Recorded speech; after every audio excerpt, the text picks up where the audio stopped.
বাঙালি talking টমের সব video the Bangali talking Tom fan পেজে পাওয়া যায়। আমাদের কোনো শাখা বা প্রশাখা নাই।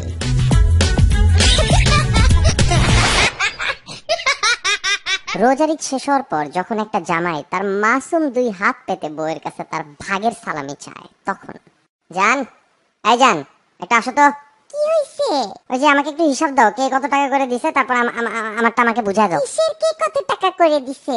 আরে বাবা, ঈদের সালামের জন্য তোমাকে নিয়ে গেলাম না, দাদা দাদির বাসায়, চাচির বাসায়, তারপরে যে ফুপার বাসায়, আরো যে সব আত্মীয়দের বছরের পর বছর খোঁজ নেই না তাদের বাসায়, তো ওরা সবাই সালামি দিছে না, তো ওদের ওই সালামের হিসাব দিবা না আমাকে? ও, তোমার দাদা দাদি দিছে তো 5,000 টাকা। বাহ, তাইলে 2,500 টাকা আমাকে দিয়ে দাও, দাও এখনই দাও। আরে বাবা, 5,000 তো আমাকে দিছে, তোমাকে তো দিছে মাত্র 500। 500 মানে কি বলতো সেগুলা? আর চাচি ফুপা ফুপি বাকি আত্মীয় স্বজনরা দেয় নাই? ওরা তো দেখছি বেশি দিছে, ওদেরটা দাও। তোমার চাচি ফুপা ফুপি বাকিদের সবাই সালামি মিলাই 40,000 হইছে, জানো? কি যে খুশি হইছি। ও, আমি তো তোমার আগেই কইছিলাম আমার আত্মীয় স্বজন অনেক মন বড়, বুঝছো? 2 হাত পেতে দেয় একদম, মানে টাকা একদম শেষ হয় না।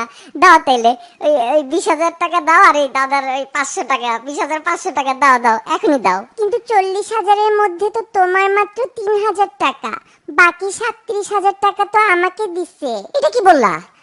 আচ্ছা হয়তো ভুল করে দিছে, তুমি বুঝো নাই মনে হয়। যেটাই দেখ, টোটাল টাকা আধা ভাগ করো, তো তোমার কিছু অর্ধেক রাখো, আমাকে অর্ধেক দাও।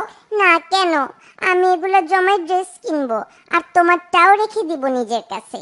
তোমাকে দিলে তো উল্টা পাল্টা খরচ করবা, আমার কাছে থাক। হ্যাঁ, লাগলে অল্প অল্প করে নিও। তোমার কি মাথা ঠিক আছে নাকি?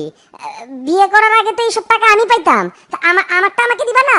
আরে বাবা, তোমার আর আমার কি আবার বলো, আমাদেরই তো সব, নিও যখন লাগে। মানে কি? তোমারে বিয়ে করে তো বিশাল লসে পড়লাম। বিয়ের আগে খালি শুনতাম সাকসেসফুল লোকের পিছনে কি একটা নারীর হাত থাকে, কিন্তু তুমি তো 2 হাত নিয়ে আমাকে লুটে পুটে খাইতেছো। আমি কিছু জানি না, আমার 20,500 টাকা আমাকে দাও, এখনই দাও। এই ফালতু ছোট লোক কথাকার, ফালতু কথা বলবা না, বুঝছো? কি লুটে পুটে খাইছি তোমার কাছে? কি ছিল তোমার কাছে? হ্যাঁ, কি ছিল?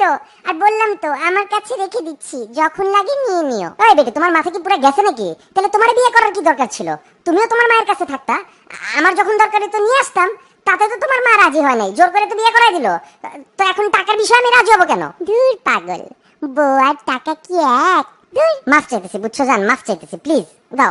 আমার 3,000 টাকা দিয়ে দাও। আর লাগবে না, বাকি টাকা লাগবে না, তুমি 3,000 টাকাই দাও, বাকিগুলো তুমি রাখো। আমাকে 3,000 টাকা দিয়ে দাও জান, প্লিজ জান, 3,000 টাকা দাও। ঠিক আছে, এই নাও। আর শুনো, বাজারে যে একটু মাংস টাংস কিনে আনো, বুঝছো? বাসায় তো তেমন কিচ্ছু নাই, শেষ হয়ে যাবে তো। আচ্ছা ঠিক আছে, যাইতেছি, দাও বাজারের টাকা দাও। ও মা, এই যে দিলাম তো 3,000 টাকা, এই 3,000 টাকা দিয়ে মাংস কিনলে আমার থাকবে কি? তোমার জন্যই তো রান্না করব, সবই তো তোমার থাকবে। যাও। দূর বেডি,